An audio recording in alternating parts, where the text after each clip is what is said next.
দিব। ঈগল থাকবে, ইতিহাস থাকবে না।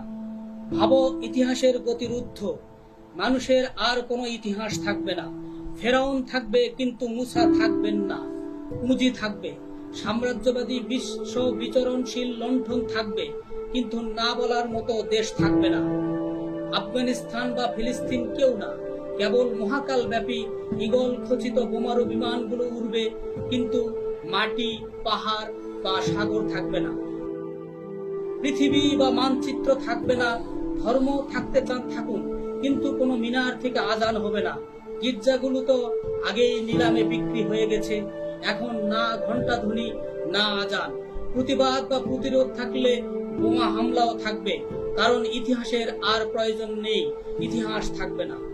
রাজরাজরাদের দিগ্বিজয়ের কেচ্ছা না হয় থাকলো না, কিন্তু প্রেমেরও কি কোনো ইতিহাস কোথাও কেউ গাথার ছলে গেয়ে উঠবে না? যেমন বন্দিরা প্রার্থনা সঙ্গীত গেয়ে ওঠে প্রতিটি শতাব্দীর অন্তিম প্রান্তে দাঁড়িয়ে, এত বোমাবর্ষণের মধ্যেও কবিরা কেন শুনতে পায় মুক্তির জন্য আদম সন্তানদের আহাজারি, মানুষের ভালোবাসার গান বিধ্বস্ত পৃথিবীর কন্দরে দুর্বা ঘাসের মতো সবুজের মায়া বিছিয়ে পড়ে থাকবে, কিন্তু মানুষের কোনো দইটা থাকবে না।